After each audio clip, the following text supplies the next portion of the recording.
c'est quoi le théorème de Pythagore?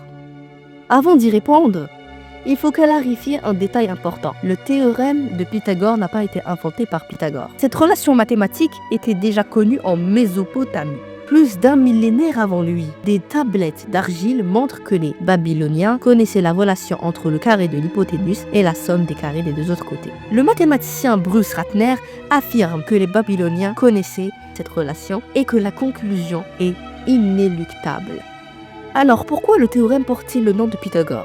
Parce que son école, la confrérie pythagoricienne, a popularisé et transmis cette connaissance. La confrérie pythagoricienne a été fondée vers le 6e siècle avant notre ère, à Crotone, en Grande-Grèce. Elle était une confrérie scientifique, philosophique et religieuse. Une sorte de secte savante, entre guillemets. Aucun écrit de Pythagore n'a survécu, mais son école a largement diffusé ses savoirs à travers le monde grec, oralement. Pythagore et ses disciples accordaient une grande importance à la musique, au nombre et aux proportions, et voyaient les mathématiques comme un langage pour comprendre l'univers.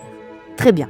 À présent, revenons à la question de base. C'est quoi le théorème de Pythagore? Le théorème de Pythagore stipule que dans un triangle rectangle, le carré de l'hypoténuse est égal à la somme des carrés des deux autres côtés. Si l'on nomme A et B des côtés formant l'angle droit et C l'hypoténuse, la formule s'écrit A carré plus B carré égale C carré. Cette relation a été utilisée pendant des siècles pour résoudre des problèmes pratiques comme mesurer des terrains, construire des bâtiments ou tracer des angles droits. Prenons un exemple concret. Imaginons un triangle rectangle dont les côtés mesurent 3, 4 et 5 cm.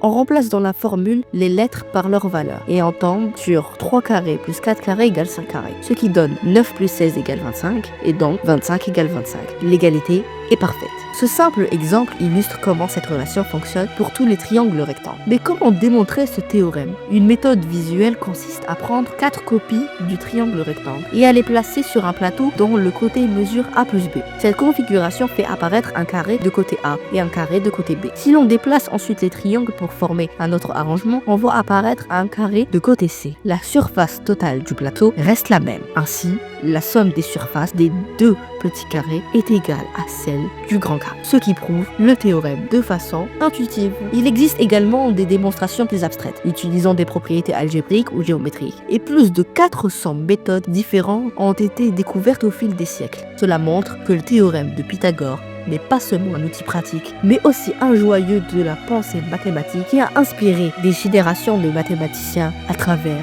le monde. C'était Math Quantique. Je pense même qu'on devrait nommer le théorème de Pythagore le théorème de Mésopotamie. J'ai une idée. Donnez-moi tous une idée de nom à donner au théorème de Pythagore dans les commentaires. J'ai hâte de voir les noms les plus loufoques.